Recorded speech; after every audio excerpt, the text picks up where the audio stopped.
Welcome back to the Marvel Movie Minute, a daily podcast which we disassemble a film from the Marvel Cinematic Universe into 1 minute segments and then examine it in obsessive and occasionally hilarious detail. I'm Kyle Olson from the Swashbuckling Ladies Debate Society podcast. Hey, and I'm Rob Cabasco. Kyle, Ray. Yes, sir. Hello. I have a very interesting thing. Would you believe if I told you there's a little bit of Iron Man in all our lives? Oh, you mean in our hearts? Do tell. Yeah. That was two totally different reactions. Now, let me tell you a little story. We're going to continue the conversation that we had in the last minute about automobiles in a little bit different way. The catalytic converter is an exhaust emission control device that reduces the toxic gases and pollutants in exhaust gas from an internal combustion engine.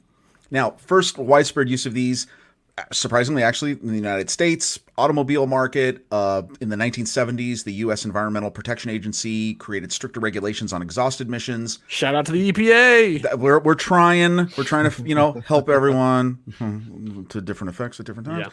But so anyway, we have the two-way catalytic converter that does this. It's supplanted by the three-way one in 1981.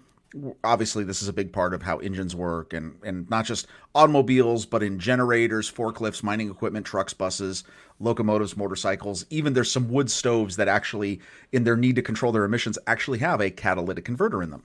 Wow. I don't know if you know this, but the key element in catalytic converters that makes them do their job is palladium. Really? Yes. Palladium's primary use is in catalytic converters. It's also used in jewelry, dentistry, watchmaking, blood sugar test strips, aircraft spark plugs, surgical instruments, and electrical contacts. And they also are a fine publisher of role-playing supplements. And that too. Like I said, there's a little bit of Iron Man in all our lives. Wow. That's something that we can think about here as we enter minute 20 of Iron Man 2 from 2010, directed by Mr. Jon Favreau. Joining us for this episode is Ray. Let me just say I'm a minute late, but it's nice to see both of you with your clothes on for a change. You got to be free to be podcasting. You can't be bound up. I mean, it gets so hot when you sit in one place. But we've gone far too long without knowing what the end of Jarvis's sentence was. So let's get back to that. He said at the end of last minute, "I have run simulations against every known element, and none can serve as a viable replacement for the palladium core. You are running out of both time and options. Unfortunately, the device that is keeping you alive is also killing you." That totally sounds like a setup. Doesn't it, though? It seems like basically that Tony has set Jarvis to exposition mode, which made me think of this scene from a classic 80s film.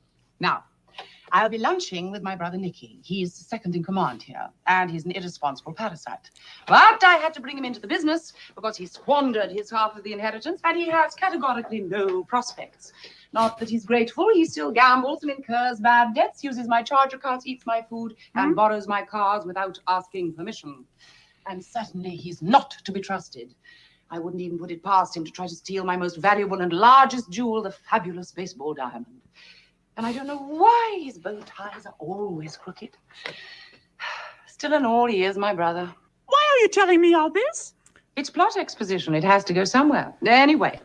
The late Diana Rigg from The Great Muppet Caper, who's just recently left us, and so it was a nice tribute to her.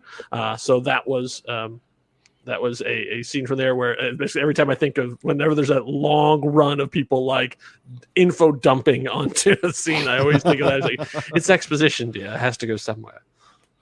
Though, very well played. Now this is interesting.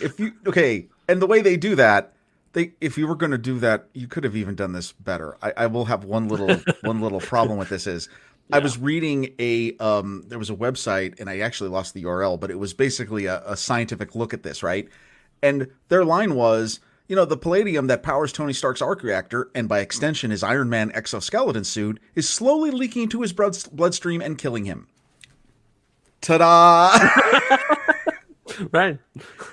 That's the whole plot. That's it.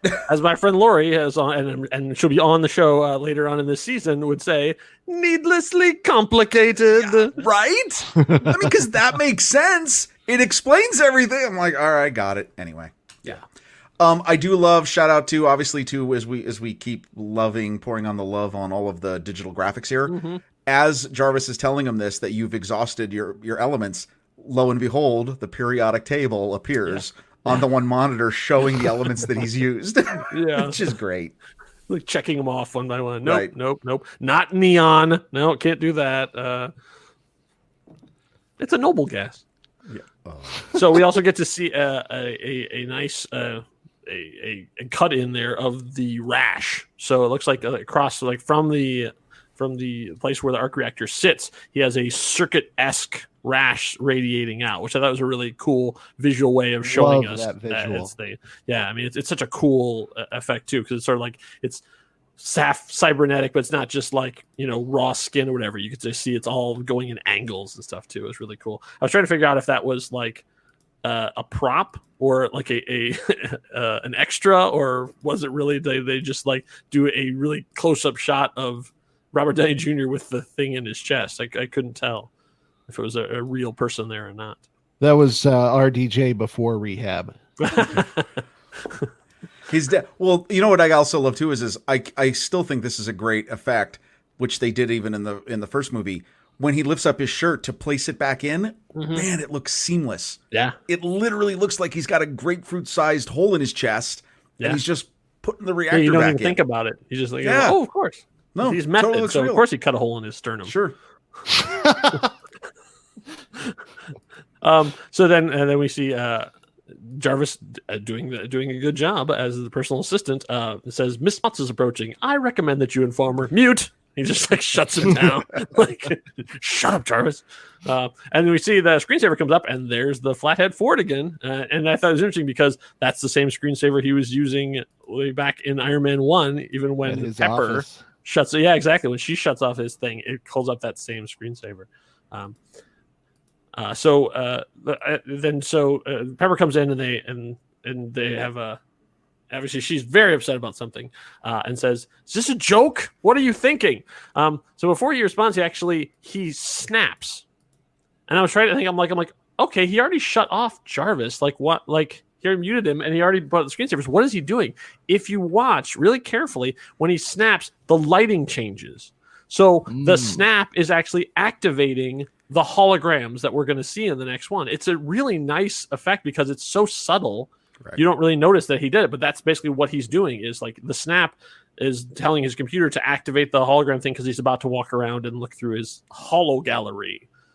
So then he says, hey, I'm thinking I'm busy and you're angry about something. He says, next thing he says is, do you have the sniffles? Because I don't want to get sick. That is an improv line because Gwyneth Paltrow was sick. She actually had gotten sick over the course of the thing and didn't want to do the scene. And like, no, we'll just write it in. So she literally was sick, and so he just threw that in there to acknowledge the fact that she sounds really stuffed up when she's doing her lines in the scene. Oh, wait, that was really good, by the way. Okay, well, you know what I loved about that is, okay, not knowing that, I love the fact that it just poured on his just offensive ability to just push people away, right? Yep. Because any of us who have significant others, if you said, oh yeah, we should probably stop because I'm busy and you're not in a good mood. Yeah. That's not going to work. Yeah. That's really not going to work ever. No. And then also just like telling people to calm down should almost be in the dictionary for having the opposite effect. The opposite effect. But then I love the idea of, oh yeah, wait, are you sick? Yeah, I don't want to get sick. Like you just... Oh no! It's just I saw it as just piling on the excuses of like, yeah, I don't want you to bother me right now. Yeah. So then it's last steady cam here. So like they follow Tony as he sort of comes around the table, and then they're walking through. And then as he's walking through, we see like a hologram displays. Like he's got all these different things he's working on. His sort of workbench as he's going through, hovering in the air. That's what we talked about, the new floor that they have designed that basically can put holograms up all over his workshop. Right. So then the first one he goes to, it looks like, I guess maybe it's because he had just found out that the his latest version, the element or whatever, wasn't going to work. So it looks like a chest piece or whatever that he grabs, crumples up, and then throws it away. And so when you see what he does, he crumples it up, so he makes it a ball, and so then a backboard pops up, and he throws it, and he gets a thing, and you can see the score is 17-9. Yes. So then it goes to 18. Who scored the 9? That's exactly what I was wondering. Who has he been playing against? Like, has Rhodey been coming over and they're doing hollow basketball? Is Pepper is it Dummy? Like, I totally thought Dummy got 9 points. That's pretty impressive. No, and first of all, to know that this is 1 point per shot, right? Because it goes from 17 to 18. Right. So and you can't tell. There's no image. It's really hard. There's a little bit of text or something. It looks like above each one of the numbers, but there's just not enough detail to tell if there's names there or anything. I want to know what was that about? Like, who's even playing? Yeah. Dunk the hologram with. I mean, like, what's going on? That's funny. As he's walking down the vest, then he actually sees, as the camera passes right over the wireframe of, well, Rob, that kind of looks like an armor that's in sort of like a case, like a small suit, like you could put your arms and hands. That was pretty. That's pretty clever. Like they put like a wireframe of the future Iron Man armor right there in front of you. And if you're not paying attention to the suit Kate version, there's the fully assembled version of it behind it to the left. Because you can see that this is a totally different Iron Man suit that has multiple hinges and joints all going down at like shingles, so that it obviously has a reason for it to expand. Right, because obviously he'd been planning on this suit and making this and taking it with him to Monaco. Like this is all was planned out, part of his thing. Like he wanted to have it for that trip specifically. And they planted it right there. Just so there's a little foreshadowing if you know what you're looking for. That's pretty cool. So meanwhile, as they're talking, I didn't really see anything else in the holograms. Like everything else just seemed to be just regular stuff. Did you see anything else there that was significant? No, that's all I got. Definitely the suitcase. Both the suitcase suit expanded and in the process of being contracted. And then this sequence as they keep walking and talking. It then cuts to a profile shot, and we see just gorgeous views of those automobiles that we talked about in the previous minute. Oh yeah. The Ghia Cadillac, the Mercury. I mean, just they're gorgeous. These look just fantastic. Yeah. So they've also been having the same conversation as we're walking through. So the Pepper is very upset about something. So what is she upset about? And she says, "Did you just donate our entire modern art collection to the Boy Scouts of America?" And so this is interesting because like this is not only this is a callback because like in the first movie, if you remember, he was acquiring Jackson Pollock paintings. Like that was one of Pepper's first jobs after she got rid of the the journalist who stayed over. Is that she was trying to buy them from Larry, which I'm guessing maybe that was another name drop thing. Could that have been Larry Ellison that was selling it? I'm not sure. They don't say that, but basically he's asking way too much, but Tony says he has to have them, and so he buys them. And now here we are, and he's giving them away. That I'm sure the Jackson Pollocks they would consider modern art collection are being given away. So one of Pepper's jobs was assembling this amazing art gallery, and now Tony's just giving it away. And why is he giving it away? Because he's dying. Right. And this is what people do when they're dying is they start giving away their stuff. And so I'm like, that is a really nice, subtle way because she's flabbergasted that all this time and money and effort she's spent getting the stuff that he's just giving it away. Well, because he doesn't think he's going to be around in a year. So he wants to find homes for all of these things as he goes. That's a nice little foreshadowing there. And of course, Tony's being Tony, so he's being a total dick, and he says, it's not our collection, it's my collection. No offense. Once again, the phrase no offense. Yeah. Basically means the opposite of what it actually is when it's being used. And so Pepper fires back. She says, I think I'm actually entitled to say our collection, considering the time that I put in over... And we don't know what it is because that's where the minute comes to an end. How long has she been putting this collection in? We won't find out until minute 21. Now, as you mentioned, a couple of things wrapped into this just what seems like an innocuous conversation. No, there's a couple things. One is that, yes, obviously this is the beginning of he's divesting himself, right, of things. You have that. 2, interesting. They pull the Boy Scouts. For those of you who are listening and are like, what are the Boy Scouts of America? It's the largest scouting organization and one of the largest youth organizations in the United States, with about 2.3 million youth participants and about 1 million adult volunteers. They were and founded oddly, in very 1910. little scouting actually happens in Boy Scouting. Like, yeah, it's different. Well, and obviously, they usually go to places that have already been well scouted out. Yeah, this is true. They are going through a variety of issues that they are working through, and they're trying their best to do that. Even now, it's no longer even really the Boy Scouts; it's scouting because they're working on that. There's a whole bunch of stuff going on in organizations for youth that everyone is trying to adapt to. But anyway, interesting that that's the recipient of his art, which I couldn't find any other connection to that other than it was just meant to be like, oh, look what he's doing. He's trying to help out the kids, right? There's that. And then, you start to get this interesting dialogue of Pepper in a rare moment, kind of exhibiting her ownership, right? Like her saying, well, no, I spent all this time on this. This is just as much as mine as yours.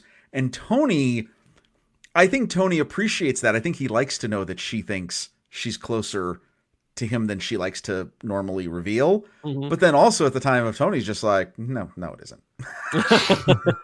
No, this is mine. Don't forget, you're still an employee and I'm still the rich guy.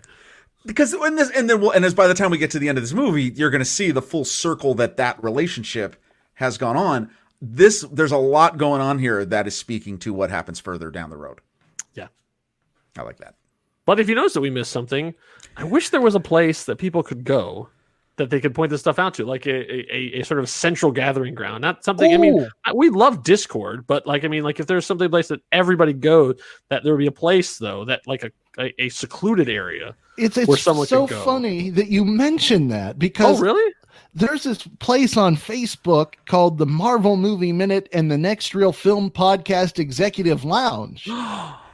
And if you go there, you can talk to us, talk to Rob and Kyle about everything that's been going on the Marvel Movie Minute. If they missed something, you can point it out to them. If you missed something, they can point it out to you. It's amazing. But I don't know, Ray. That sounds like it'd be awfully expensive kind of place to go. I mean, it's an executive lounge. I don't think they can afford that. Well, believe it or not, it's free. Free? I mean, I can just go on and just walk right into it. If you have a Facebook account, go to the search bar at the top of the page and search Marvel Movie Minute. Or if you are really into it, you can put that whole big long name in there. Join the group and join the conversation, and it's quite the place to be. Let me tell you, I got to pick up some cigars before I head down there. That's right. Come hang out in the lounge with us. Just ask for membership, you'll get in. We're just trying to keep out the bots and the weirdos. If I had admin control over that, just as a prank, you know what I would do? Just one day, all the bots and weirdos. Okay, the second thing I would do is I would change executive to exceptional. Oh, and I would make it the exceptional lounge. I like that. Everybody would just go, "What happened?" Because everyone who's a member is exceptional. Yes, they are. Well, Ray, unfortunately, your time with us has come to an end. Was it everything you dreamed it would be for these 5 episodes? It was so much more.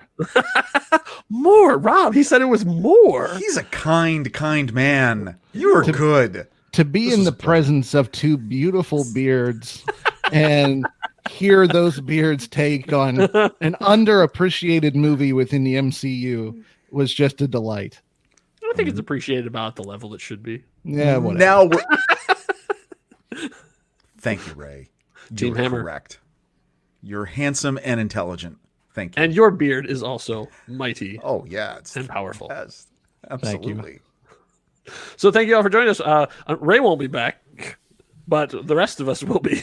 Yeah, you're stuck with us. For Sorry. minute 21, as we find out what the end of Pepper's sentence was. I think there'll be an element of time involved, so don't waste your time and make sure that you stay subscribed. Enough said. Bye.